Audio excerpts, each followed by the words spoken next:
Wyrd Realities explores the paranormal, preternatural, and supernatural worlds that surround us. Here we delve into those topics that challenge us to think outside the limitations of realism, where we test the boundaries of imagination and are forced to think outside the confines and restrictions of what is normal. We are the creators, the writers, the artists, and the insane. Welcome to our Wyrd Realities. Hey everyone, this is Hadley Thorne, and you are listening to the Wyrd Ink Sessions, where today we are talking with the brother-sister writing and research team of Teresa and Dan Dukes.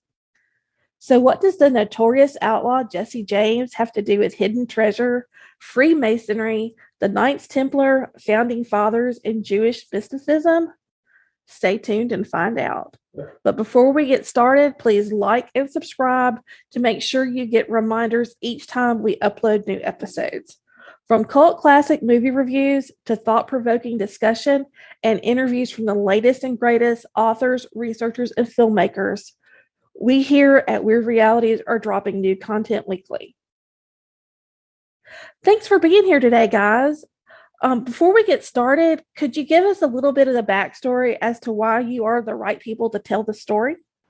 Yeah, definitely. Thank you for having us on here. It started with my mom doing the research.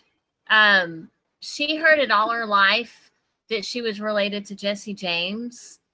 And it wasn't until we were like graduating from college that she wanted to pursue it further. And actually, put the facts down to prove that we were actually related to Jesse James. She heard all her entire life that he didn't die, as history stated, and then he just faked his death and moved to Texas. And so me and Danny both started helping her with the research. And it just kind of went from there. And then she passed away in 2015. And we both made a vow to continue her research. And then I'll let Danny continue with his, his information. All right. First of all, thanks for having us on. We're honored. And like Teresa had said, it's been family lore passed down through the generations that Jesse James faked his death and didn't die as history said he did. Relocated to Texas, and he was in Texas before he'd faked his death. But after faking his death, he lived under the alias of James Lafayette Courtney in Central Texas, not far from where I live, south of Waco, probably about 30 minutes south of Waco. And so the legends have gone down through the generations that he didn't die and that he was our ancestor. And, you grow up, you hear that, and then you go to school and, little mentions in the history books and on movies and in some books and movies that Jesse had died at the hands of Bob and Charlie Ford, shot in the back of the head in 1882. And I'm thinking, okay, we were all always wondering which is right. But most people had, like our mother, like Teresa had mentioned, she waited until we got in college. She finally had the time to follow that, see how far she could go and see what the facts were. She wanted to prove one way or another whether history was right or our family lore was right. So she got, all the family photos she could find and that had been passed down, and took those to, her first step was, we followed the census records and birth and death certificates and all of that. But when somebody's changed their name, you hit a lot of brick walls. So we had the photos, and looking through the history books, we thought, wow, his family looks just like Jesse's family members. And she took the photos to 3 different forensic photographic analysts. The first one was the Texas Department of Public Safety. They're our version of state police. And she took it down to their forensics headquarters in Austin, and they verified that our photos matched not only Jesse, but his family members also matched Jesse's family members. And we were ecstatic, but she wanted more than just one expert. She went to the Austin Police Department Forensic Photographic Analysis Lab, or I can't remember the exact title of the lab, but she took it there. They verified the same thing.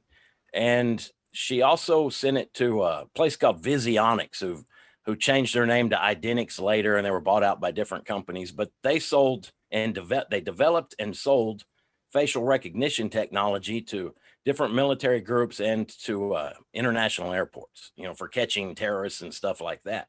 They verified the same thing. So we had 3 well-known, highly qualified experts who verified that our photos of Jesse and his family matched the historically accepted photos.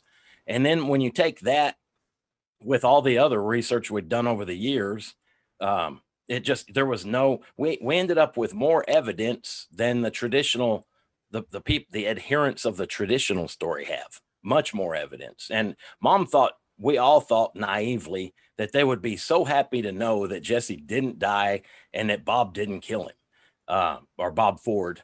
And that it was a shocker for us. That was the last thing they wanted to hear. And that turned into a big drama show, ended up with people sending us death threats. The FBI got involved, and finally that was taken care of. But I feel like there's a million rabbit holes I can go off down this story, especially when you get into the treasure side of it. But and mentioning the treasure, along with the photos and other items that were passed down through the family, there was a treasure map. But it wasn't like a typical treasure map with X marks the spot, 40 paces north of the old oak tree. It was just a lot of code with a geometric design drawn in it, with solid lines, dashed lines, and a lot, just a design that nobody could figure out. No topographic maps or anything. And so I got to researching that in hopes of finding his treasure, but there was no starting point. And over the years, I found out, he was also I hope I'm not getting too far ahead of myself. Is there any questions you have on what I've said? I couldn't hear you. Sorry.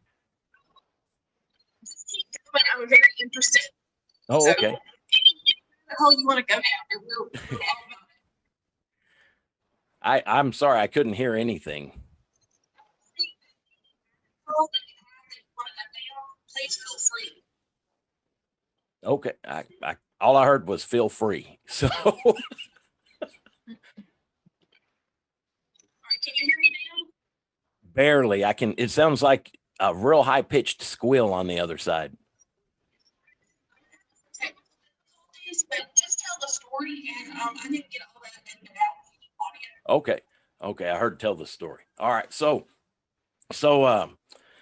researching Jesse's treasure, the treasure side of it, it led down rabbit holes like groups like the Knights of the Golden Circle. And for those who don't know who the Knights of the Golden Circle were, they were like a secretive type. They were basically like a Confederate spy organization. Their goal was to help the South win any way they could.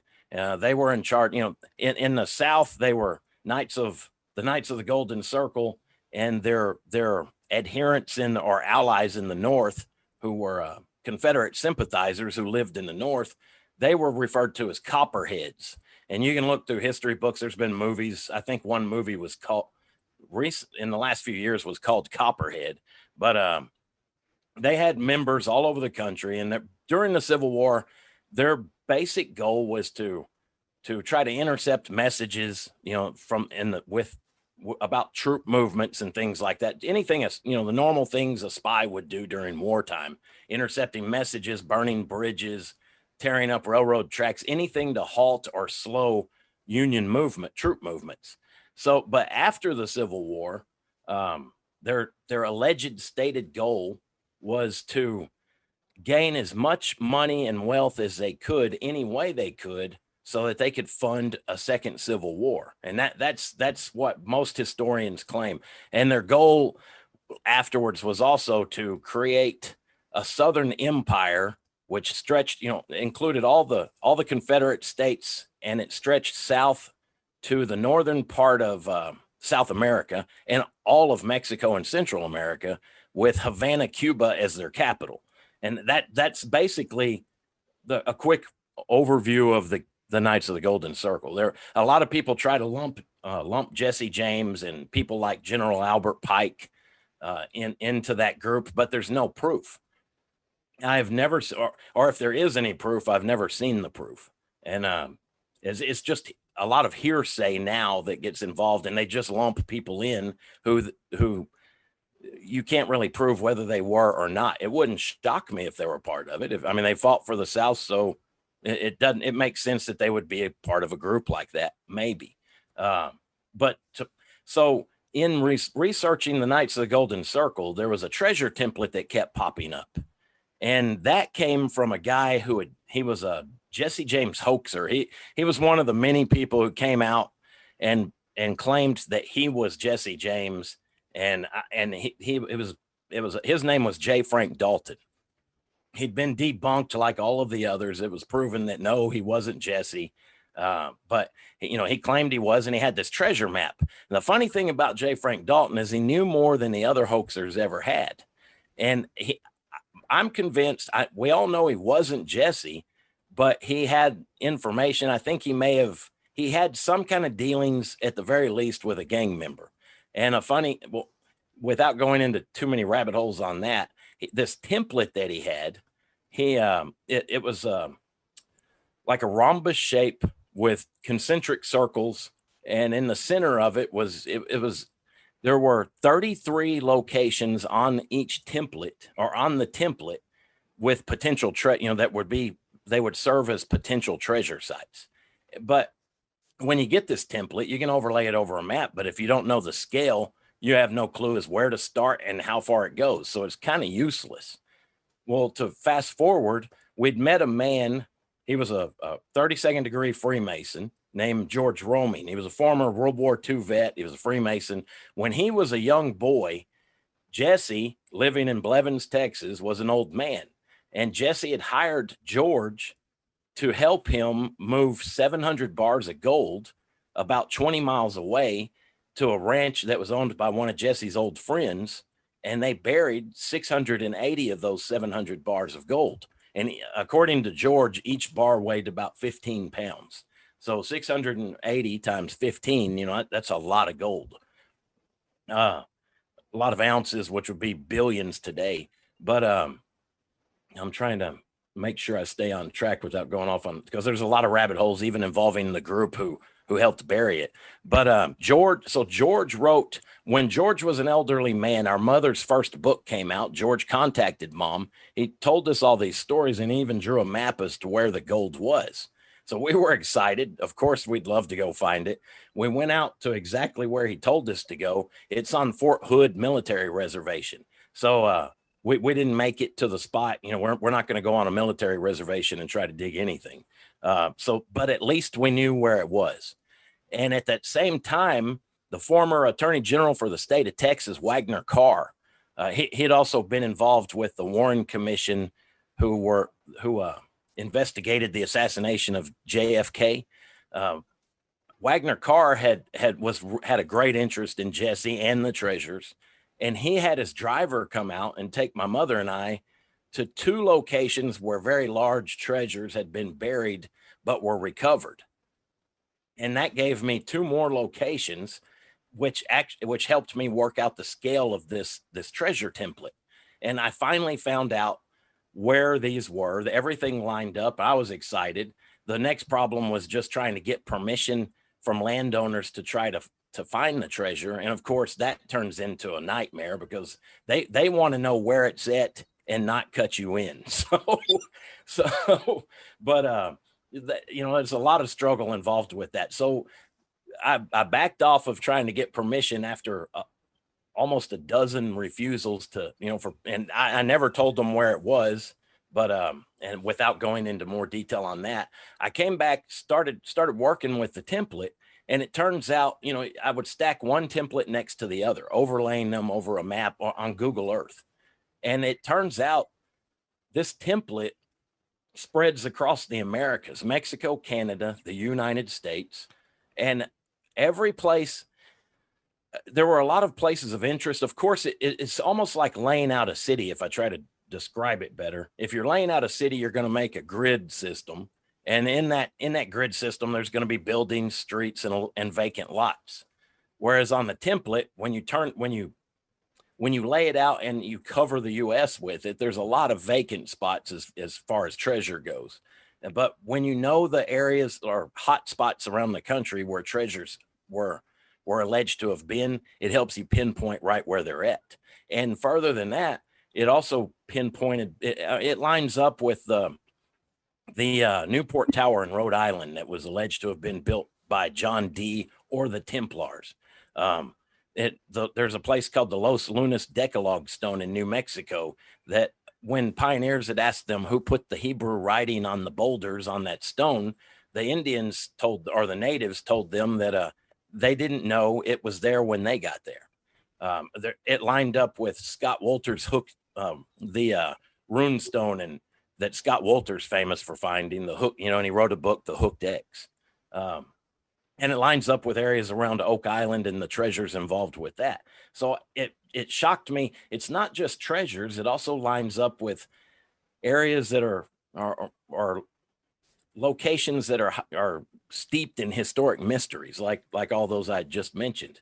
And it just amazed me. So I wanted to know more about who developed that. That predates the Knights of the Golden Circle. And if you've ever heard of Victorio Peak in New Mexico with the giant treasures that were recovered there, it lines up with that as well. So I wanted to know who was responsible for this and why they did it. And then when you find out I found out it was Freemasons were deeply involved with it. And Jesse himself, under his alias, was a Freemason. So I thought, okay, the Freemasons are involved in it, but who started it? And I traced that back through the founding fathers all the way to Francis Bacon, who's often considered he's considered the founder of modern day Freemasonry. And I thought, okay, this is a guy who did it. And when I researched him further, I found out that Manly Palmer Hall, who lived in our current times, but he died years ago, but he was a famous 33rd degree Freemason. A lot of people call him the father of New Age thinking. His wife, Marie Bauer Hall, had researched and cracked a lot of codes in the works of Shakespeare and located a treasure and the original foundations of a church in Williamsburg, Virginia. And she tied that back to Francis Bacon and people around him, John Dee and others. She said there's a vault underneath the church that, if recovered, would shake the foundations of world history, especially Western world history, also including religions. But they never let her. She was digging. They gave her permission, and then out of the blue, overnight, they halted everything and threatened to throw her in jail if she tried to continue. So she never got to dig up this vault that all the ciphers and encryptions had led her to. But it tied in, my work tied in with exactly what she had found. And that just intrigued me and kept me, it kept the fire burning. So I thought, okay, Francis Bacon was the guy who was responsible for this. And I was satisfied for about a day until I realized that it went deeper than Francis Bacon. I checked his mentors, John Dee, who was a famous alchemist. He was also known as the original 007. He was tied in with this, and it just kept going back through history to famous alchemists, Rosicrucians, Freemasons, Jewish rabbis, all the way back to a rabbi known as Rashi, who was the favored court guest of Hugh, the Count of Champagne, which was one of the founders of the Knights Templar. And I thought, okay, that satisfied me. I found out who it was tied to, who it was linked to. It was almost like doing a family tree, but only for an organization. Everything lined up. And I decided I was going to write the book and get it out there. And as soon as I decided that, I thought, oh God, everybody in the world is going to think I'm a lunatic. And the one thing I didn't care at the time, my mother just died and I didn't really care what people thought. I wanted the information out there. But there was one man who wrote a glowing endorsement for my book, and that just made my day. His name's Timothy Hogan, and he is the current Grand Master of the Knights Templar. And he agreed completely with my book, and it amazed me. But he also added that I had cracked part of the code. So there's a lot more out there that remains to be discovered. And that's a quick overview of my first book. Did that inspired you to crack the other half? I couldn't hear that. don't know what sound problems I'm having. Can you hear me now? No, it sounds like a high-pitched, just real high-pitched voice, not a voice, but a sound, like a squeaking or something. Maybe it's on my end. Let me check something.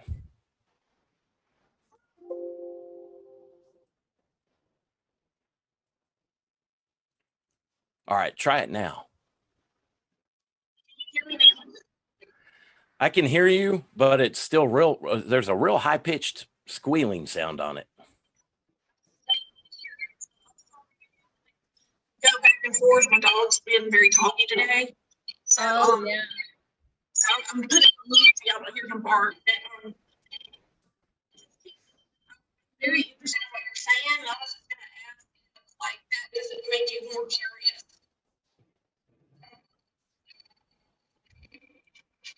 Can you hear her, Teresa? No, it sounds like a lot of feedback.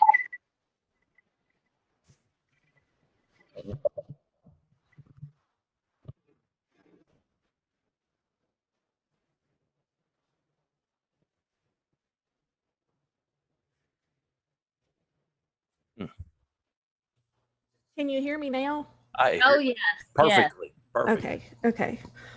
All right. I'm sorry. I was saying that I'm putting things on mute because the dog keeps barking. Oh, okay. That's funny.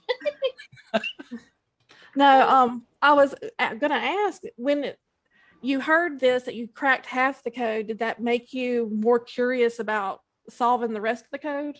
Oh, yeah. Yeah. But I wanted to add that through all the research, I wanted to find gold. Who wouldn't? And especially when it was buried by Jesse James. And when we found out he is my great great grandfather, Teresa and he's both of our great great grandfather.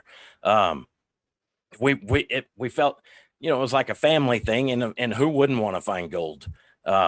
So I wanted to find that, but throughout all the research, I started realizing, especially after reading the writings of Francis Bacon, his book, The New Atlantis, was, in my opinion, and many others, I'm not the first to think it, it's like a blueprint for what America was meant to be. They wanted a place where they could escape persecution, especially back in those days. The Catholics, anybody who had differing views from the Catholic Church, stood a good chance of losing their head, or at the very least their life, their lifestyle. They could end up in prison or lose everything they had.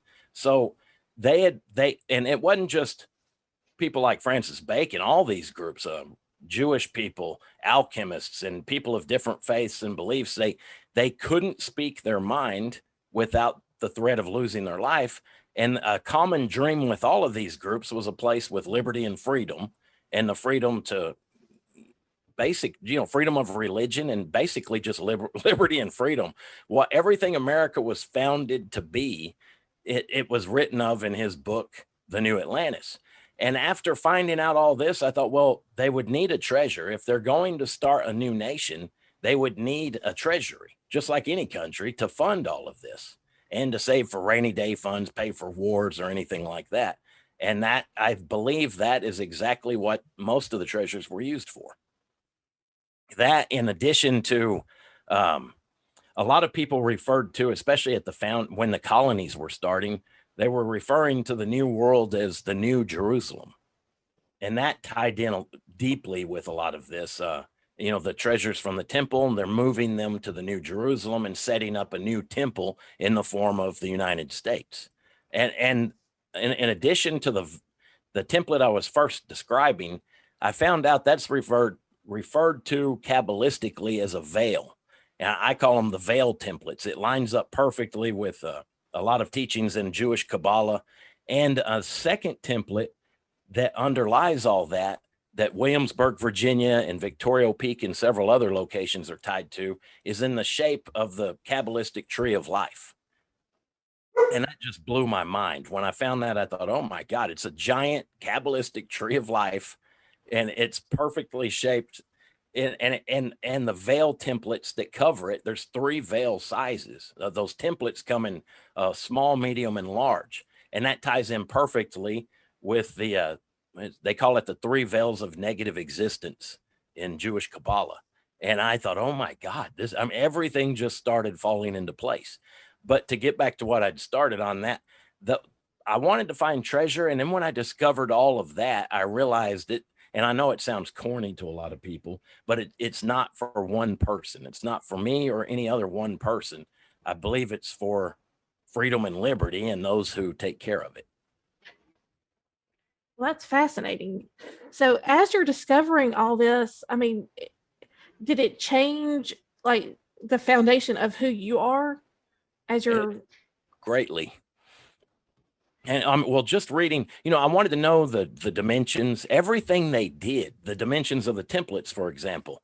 They had esoteric meanings tied in with them. They didn't just draw out a map and say, this is it. Everything had at least one, in some cases, multiple esoteric meanings behind it. It tied in with religion, the planets, the solar system, all the known planets at the time, which also lines up perfectly with a lot of aspects of Kabbalah. And also there's aspects of Sufi mysticism. So it's not just Jewish Kabbalah involved. It was Christian, occult, and Jewish Kabbalah, along with several other Middle Eastern mystic traditions. Wow. So when you were a boy of 12 in Texas, did you think this would be your life? Oh God, no. And I mentioned in the book when I first started, the only thing I knew about Kabbalah was it was something that Hollywood celebs did, and it involved a red string around their wrist. That's all I knew. And I thought, well, that's some strange stuff. It's not for me, whatever, And I kind of laughed about it. But then when I got into Kabbalah, just researching it, and it amazed me. It's some fascinating stuff. I think it hadn't changed my religious beliefs, but it has opened me up to a lot of different ways. It's definitely made me much more open-minded than I was growing up a teenage boy in a small town Texas. Yeah. So what about you, Teresa? How's it changed? It's just it's hard to explain, but it has definitely changed me. I don't know. It's hard to explain, but I've grown through all of this, and it's just something that I'll never forget. It's been an enriching experience for me. I bet it's fascinating. It is fascinating. It's something. It just seems like every day there's more stuff that we discover, and it seems to take us down. I can't tell you how many rabbit holes this could take us down, and sometimes you're just like, whoa, where do I start? Where do I go? But yeah, it's something we love to do, and it's just been nice because it's a family venture. My mom started it, and then we helped her, and then it's just helped us grow closer, I think. It's just been really just a great thing that we've got to experience in life. Well, and you grow up thinking, okay, Jesse James, he was an outlaw. You see the movies, he's just an old West outlaw, and they rode around robbing, and they blew through all their money, or like most outlaws do. But it went much deeper than that. We found out he wasn't just riding around robbing banks and shooting guns. They had a purpose behind it. And it was almost from what, and I don't have there a lot of this stuff. It's very hard to find any hard evidence. So you're left with coming up with theories, or at least trying to make sense of some of the information and put it together in the most logical theory you can come up with. But I do know they were much more than just outlaws. They were part of an age-old struggle. And he was a Freemason. Freemasonry was involved in that struggle in a big way. And here's an example. We have Jesse's diary from 1871 until 1876. And, it was more like a day book. He never mentioned his feelings or thoughts about things, but he would just write the facts. I did this, did that. A lot of the names involved were known James gang members. And he and part of the gang, I think it was in 1874, they went on, it was like a robbing spree. They went to Shreveport, Louisiana, took a river boat, They went by train to Shreveport, jumped on a steamship, went south. I think they got off at Natchitoches. I believe I always mangle the pronunciation of that town, but Natchitoches, and then they went on the Louisiana side and headed back north on horseback, and they stopped at a man's house named Gervais Fontenot. And I thought, well, who's this Gervais Fontenot? And later on, I started researching him. He's the nephew of Jean Lafitte. And I thought, oh my God, Jesse James and the James gang stayed at the famous pirate's nephew's home. They stayed overnight. Well, Gervais Fontenot was also a retired U.S. Marshal. And I thought, why would Jesse and his gang stay the night at a U.S. Marshal's house? That didn't even make sense. You don't have, the most hunted men in America. It doesn't make sense that they would stay at a U.S. Marshal's home. But then I started thinking, okay, I knew the facts about Jesse and him being a Freemason under his alias. Well, Gervais Fontenot, I don't know if he was a Mason or not, but I do know Lafitte was. And that shocked me as well. Look, Jean Lafitte, when he kind of served as a spy and helped save America during the Battle of New Orleans. The English were trying to recruit Jean Lafitte, and they wanted information like which the best routes to attack New Orleans would be and stuff like that. So Jean Lafitte turned on them this is a historic fact. He had Masonic communications with Andrew Jackson. And you can't have Masonic communications unless both parties are Masons. So that tells me Jean Lafitte was a Freemason.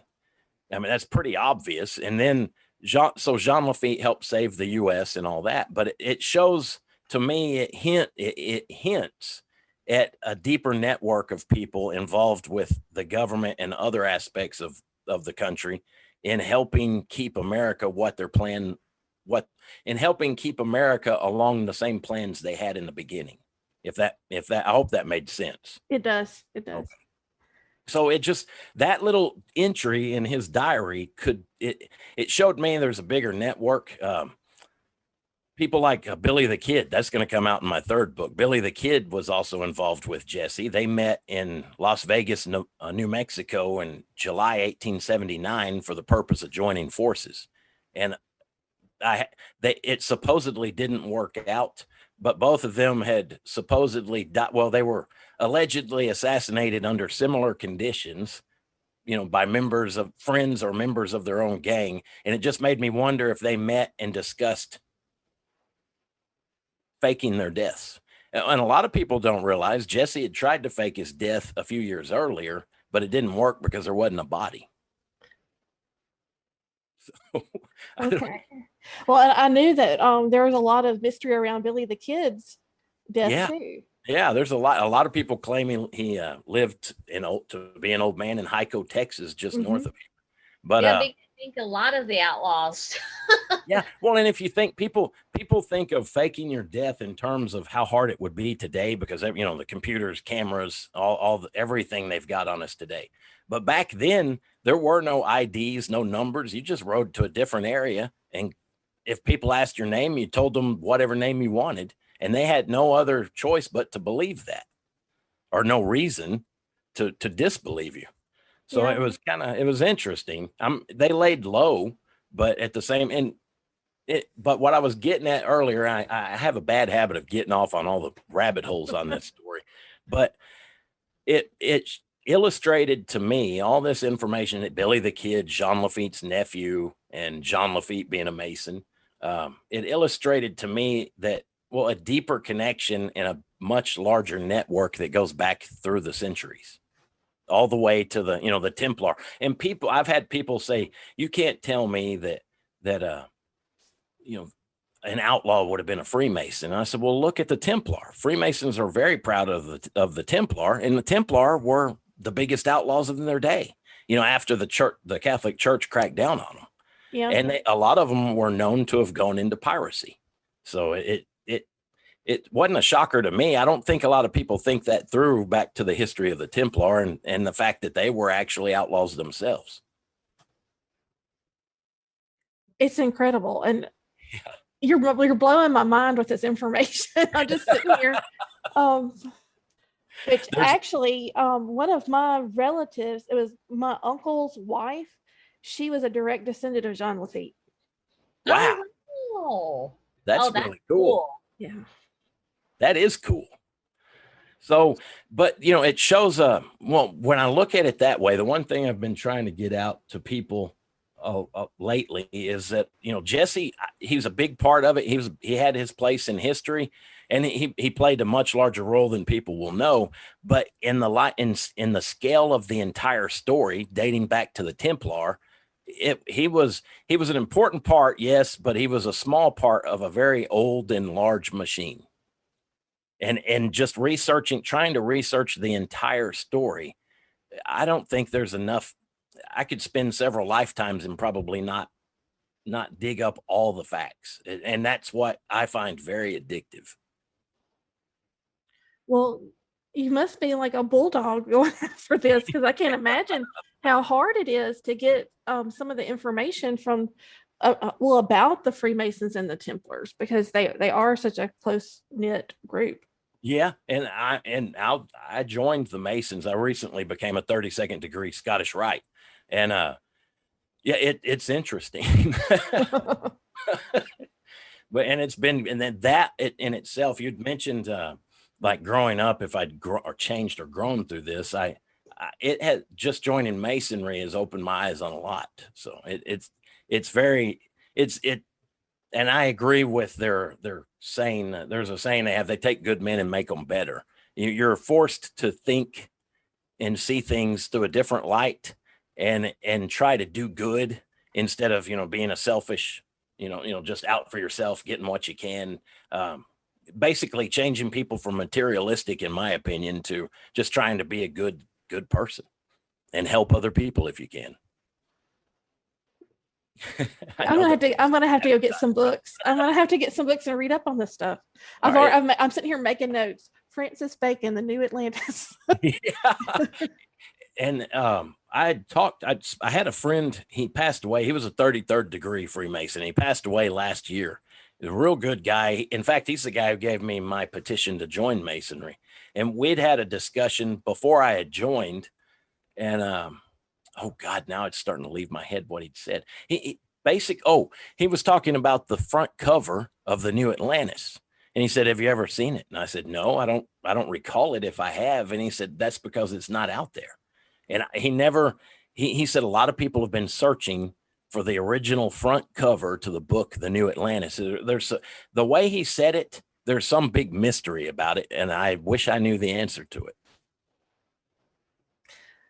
This is so interesting. I had no idea. Oh yeah, it goes so deep and there's so many layers to this story. Our mom thought, when my mom first started doing this, she thought she was just gonna, make the world happy that Jesse James didn't die like history stated, and it just turned into so much more beyond that. Yeah. It goes very deep. It's overwhelming. Story. What was that, Teresa? Go ahead. There's just many layers to this story. It's just sometimes it's overwhelming. It sounds like it. I mean, just listening to you for the last couple of minutes, I mean, I just really want to dive into it now.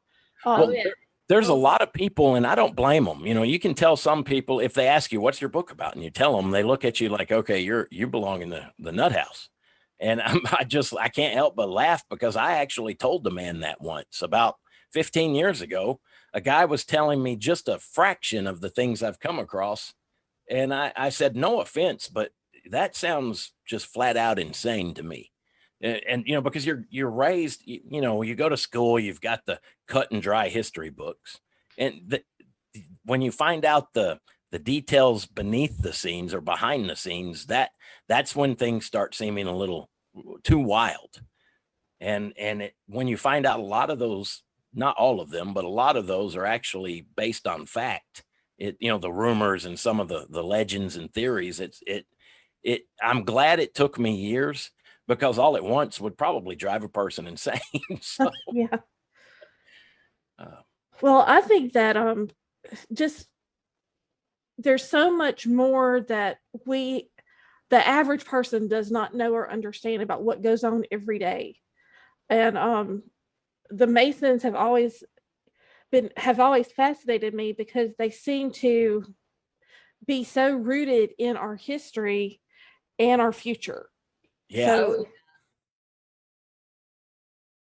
that's true. So they're like they kind of have they seem to help shape the world, it seems.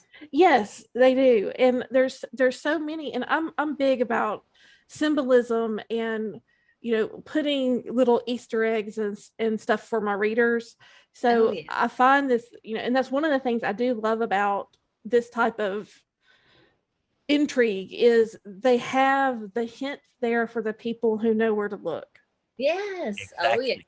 If you're in the know, you know what it means. And then there again, if you ever read Albert Pike's Morals and Dogma, that to me was that's an amazing. It's a long read, but it's very interesting.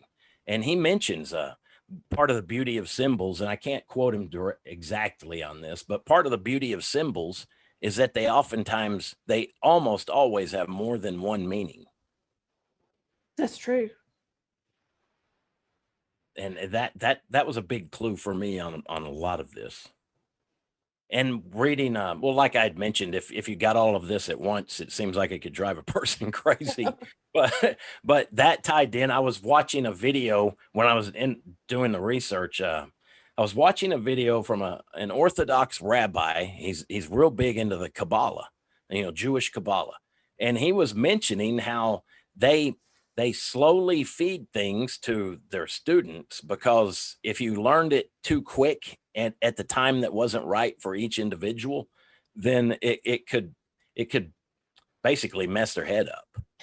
I have a friend that's a rabbi, and he told me once that he's a Reformed rabbi, but he told me that in order to start studying the Kabbalah, that they had to be like 42 years old. Yeah. You had to be a certain age because they didn't think you were ready to fully process it any earlier, which I was always fascinated by. I've read the same thing, like something about wisdom starts in a man. Most men, or the way I read it was, a man doesn't get wisdom until he's at least 40. 40 is like the earliest he'll get wisdom. Boy, that's kind of insulting, but at the time, but now I'm 54, so I'm okay with that. So now and looking back, I can kind of agree with that on a lot of things. So, and it's not necessarily at 40, but yeah, and they don't teach Kabbalah until a man's 40 traditionally. I don't know about today. There's different groups who do different things. There's so many different groups now. Well, yeah, he was in his late 30s at the time when he told me this, and he said that he felt like he could read it down. Maybe he could. Yeah, but who knew? There's a lot of wise. Some of the, and that was the other thing. I keep remembering you mentioned earlier how did that tie in with when I was like a 12-year-old here in Central Texas. It is. I never dreamed I would have anything to do with any of these topics. It was just, other than Jesse and the stories about it, but all the other topics that I think it would blow my mind if I could go back and see where I was headed. Maybe I thought, what happened? What happened to him? Did he have an accident? Get his head. No. So with your family lore, what was the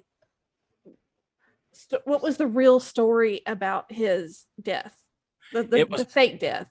Okay, yeah, it was always a real short version. Of course, we were kids, and I'm sure most of our parents didn't want us thinking too much about it, especially as wild as I tended to be back then. We would always hear that Jesse, our great-great-grandfather rode with the James gang, and then they came out later and said he was Jesse. He didn't just ride with them; he was Jesse, and that he faked his death and lived as a farmer on a farm just south of Waco in Blevins, Texas. And that, when you're a kid, you have to pay attention anyway. And then later, when you get older, you have more questions, and that always leads to regret, because there was a lot of old family members we wish we could have spoke to more on that topic. But we were fortunate in that a lot of the photos and the treasure map and his diaries and stuff like that were passed down through the family. So there was a lot of, you could actually see in his diary the story in his own words in a lot of cases. But he didn't, like his alias was James Lafayette Courtney. Found out that was one of his cousins. The Courtneys were cousins to the Jameses, and he took a name of one of his cousins. And the funny thing is that the real James Lafayette Courtney took a whole nother turn in life, and he just kind of disappears in history. A lot of his family members changed their names. Frank didn't, but we were told some of the family members, the old ones, were ashamed to be related to an outlaw, and they kind of helped put a lot of barriers up over the years. And that made finding the truth a lot harder. I feel like I'm going off on a rabbit hole. No. I'm very interested. Like I said, it's fascinating to me, the complexity around the whole story, because I've seen the movies, I've read the history, with Ford being the person who killed Jesse James, and now that's not true. And I'm just wondering, did he agree to that and think that he would be a hero? Or he did. He thought he would be viewed as a hero, and it backfired on Bob and Charlie in a horrible way. But their lives were basically miserable. Well, I was going to say, he's labeled a coward forever. Yeah, and any descendants they may have, it's just, and we'd met a couple of them, and it bothered them. And I thought, wow, it's sad how it affected their family. Mm-hmm. And it turned, it's, and like you said, it's almost like you've got this spider web of a story, only the deeper you dig, you find out it's multiple layers of spider webs, and they're all connected in different ways. And it turns into it can be very complicated, but then you'll come across one piece of information and it seems to illuminate a huge part of it. If that makes sense. Yeah, it does. And like I said, there's so many different directions we can take this conversation. We can.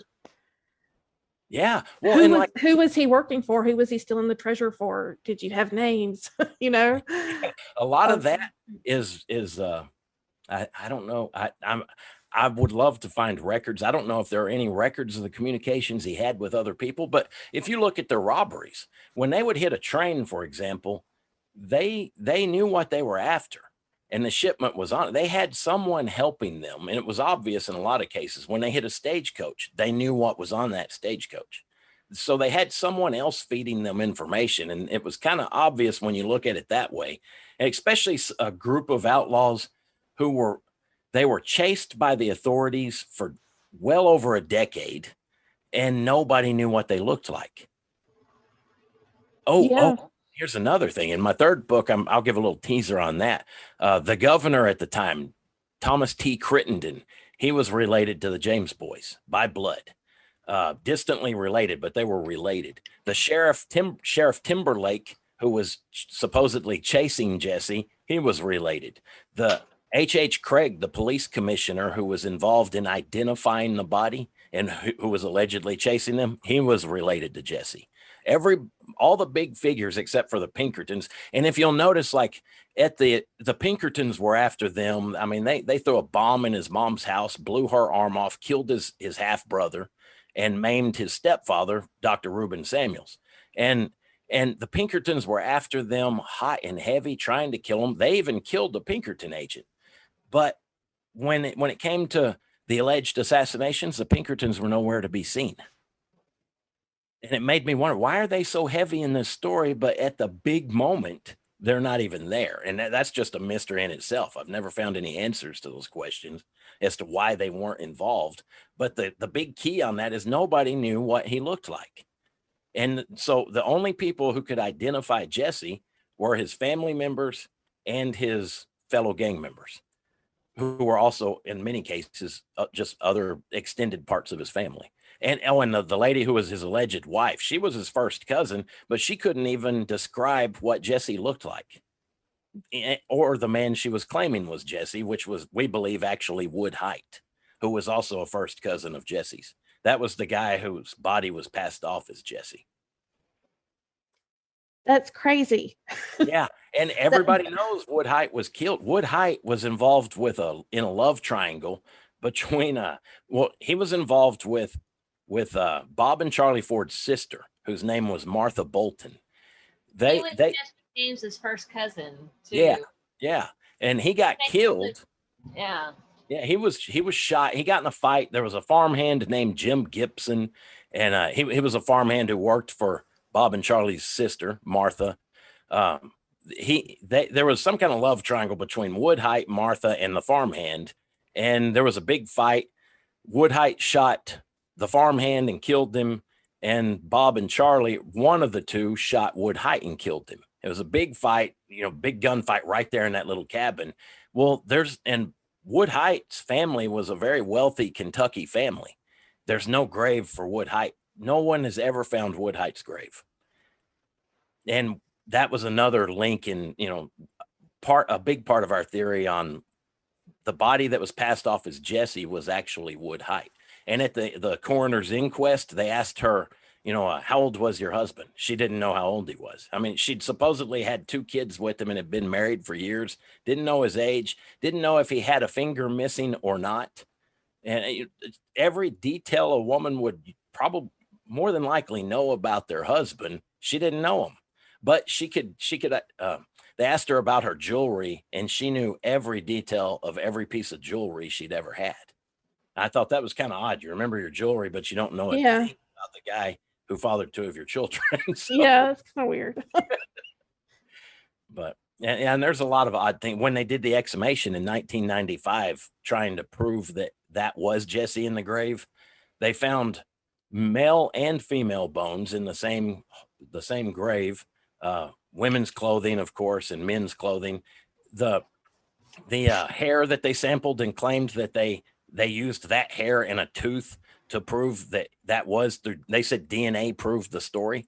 The hair they got, the Clay County Commissioner Stephen Caruso, he was a Clay County Commissioner. Now he's an attorney in Kansas City, but he told my mother and I to our face that hair they got had nothing to do with the hair that came from the grave or any lock of hair from the museum that was allegedly Jesse's. He cut the hair off his friend's head, who was a Clay County Parks director, and submitted that when the court ordered them to turn over the samples. He submitted a hair from his buddy's head. Oh, wow. They built a documentary around that entire, the hair and the tooth, claiming that was the proof they had. And it's completely falsified. Wow. Oh, and the tooth they had, a guy in 1978, a curator of the James Farman Museum, dug that up in the front yard of the home, the James family home. And along with that tooth, he found a human tooth, a hog tooth, a dog's tooth, and some other animal bones. And he kept them in a Tupperware bowl and would hand them out to friends and let people touch them. So right off the bat there, even if it was a tooth of Jesse's, there's cross-contamination with other people touching it. And then there's no chain of custody verifying that that's the actual tooth. Wow. So there was a documentary based on all this evidence? Yeah, they put out several. It was around, they did the exhumation in 95 and the documentaries came out about a year or so later. Oh yeah, there was also the bullet that supposedly shot Jesse. I can't remember, his name was Babcock, I think. He was like a forensic expert. No, well, Babcock was retired FBI, I believe. And then there was also the late forensic expert who's a lady she was with New Mexico State Police. And they both researched that and found that the bullet they claimed they found in the exhumation had nothing to do with the accounts given of the assassination.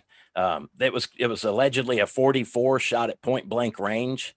Yet the bullet never left his head. They said that wouldn't happen. A .44 at point blank range, he wouldn't have had a face left. Yeah. So there was a lot of discrepancies. Yeah. They try to claim that with 99% certainty. They proved Jesse was shot and killed. And we were, we found out that it wasn't 99%. There were a lot of discrepancies to prove that everything they said was just a farce. And basically, and it's no pun intended, but our late mother and Teresa and I have all blown their story full of holes. So. Yeah. Well, are y'all interested in doing a documentary of your own? Yeah, I would. Yeah. I think we would love to. I mean, to be able to, I think we need to get to that level to really get the word out there. Definitely. I mean, I think that would be something definitely I'd want to pursue. Yeah. Your stories are so fascinating. I can't believe that the History Channel isn't knocking at your doors. Well, I was recently on America's Book of Secrets. It was last fall. They flew me out to California, and I did it was just a short piece, but I did the show America's Book of Secrets, The Freemason Factor, where they mentioned a little of that, but it was just a little. It was my interview. They mentioned a small amount of it, so.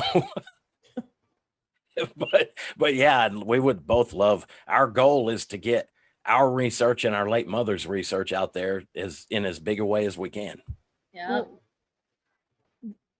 anything I can do to help you, let me know. I would love to see this come to light, because we need more of this type of information out there. Thanks a lot. It's funny you said "come to light." My mother always said that too. It was very she did. The truth needs to come to light. That's so cool. Yeah. Maybe your mom is saying hi through me. She might be. She may be. Well, I've really enjoyed having y'all on here today, and I'm hoping that you will come back when you have your next book, Dan. I'd love to. When are you looking to release it? It's slated, as far they haven't put a definite date on it, but it's slated to hit the shelves next summer sometime. They said spring or summer. I have a feeling it's going to be sometime in the summer. Well, I'll be talking to y'all before then anyway, because y'all are going to come on watching Wyrd, and we're going to watch some Westerns. Yeah, I would love to do that. That'd be a lot of fun. I always enjoy this, and then also following the shows, because the topics y'all have are always cool. So. Well, we try and have a good time. Like I told y'all, we really do. I tell everybody, if we're not having fun, we're doing it wrong. So. Yeah, that's true. That is true. All right. Well, I'm going to wrap it up. And like I said, I really want y'all to come back. Anytime y'all just want to come on and say hi, let me know. Thank you. I would love that. And so where can our people find you online? You want to go first, Teresa? I'm on Facebook. It's just Teresa Duke, author. And I think it's a Twitter page as well. Yeah, you're on Twitter. I get onto her. I'm like, you need to be on Twitter more. So. Well, I'm going to find you on Twitter. She looks at me and tells me, shut up, Danny, shut up. But yeah, I'm on Twitter and Facebook as well. Author, look for Dan Duke author or author Dan Duke. You can find our book anywhere books are sold.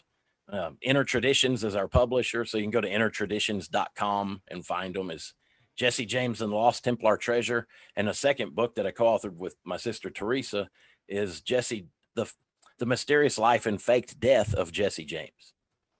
And well, I know that I'm going to be getting both of these and reading them, and all these other wonderful books you told me about. Well, I hope you enjoy them. I will. Yeah, it's so hard because there's just so much information to get it all out. So I think when you do read the books, you'll be like, it's just amazing. There's just so much there. Yeah, definitely. And when you go on your treasure hunt, keep me posted. I want to see pictures. Okay. I want to know more about that. I've got a few pictures from the past ones I've been on, but. Well, you'll have to send them to me and we'll put them in the video. Okay. Sounds great. So, and of course, I'll send y'all all the links when we get everything done. So. All right. Thank you. I can also show you, well, I don't know. Yeah, I can mention that. There's photos of a treasure dig that we weren't involved in out of Waco. This group of people has been digging for off and on for the last 40 years. I've got pictures. I mean, they pulled in soil liquefaction trucks out of Illinois. I think it was Illinois, and like oil field equipment and cofferdams, heavy equipment, and they kept digging and digging, and they had to use cofferdams because it's close to the Brazos River. There's the cemetery next to that dig, and we found headstones that don't seem to, they've got strange symbols on them, all that kind of, basically the typical treasure hunting type thing. I mean, things you would expect. Symbols, when you try to research the people in the grave for the gravestone, you can't find any trace of them in history at all, census records, anything. And it just adds to the mystery of the whole thing. I don't know if they ever found a treasure or not, but it's definitely an interesting little treasure story. I love all the stories about the hidden treasure from, the Old West and the Civil War and all that. Yeah. And you don't hear about that. Like, when we were growing up, you kind of did, in the late 70s, there was a lot more stuff about hidden treasure out there. Yeah, there were. And then it just kind of went away. Yeah. A lot of it. I used to look at, when I was a kid, my uncle would hand me his old, what was that, Old West and Frontier magazines and stuff. And they always had treasure stories and just cool stuff. And, when you're a kid and you're bored in the summer, we didn't have the internet. So I'd look at those and just, God, you daydream like crazy. So wish I could have been back in the Old West wearing boots, catching tarantulas or something. So. Well, that's going to do it for today, guys. I hope you enjoyed learning more about Jesse James. And if you enjoyed our program and you haven't done so already, please hit that like button, subscribe to Wyrd Realities, and turn on all the notifications so you don't miss any of the content that we're uploading all the time. And if you want to continue today's conversation, be sure to join our Facebook group, and that's going to be Wyrd Realities with a Y. And until then, you can find us on social media at linktree/Wyrd Realities. And until we talk again, stay weird. Before you go, be sure to leave us a comment and let our Wyrd team know how they're doing. And don't forget to like, subscribe, and follow us to get notifications when we add new content. We are adding new content 3, 4, and sometimes 5 times a month. If you want to keep the conversation going or would like to learn more about our panel of hosts, be sure to check out our link tree. That's linktr.ee/Wyrd Realities. It links to our official Twitter, Facebook, Instagram, and website.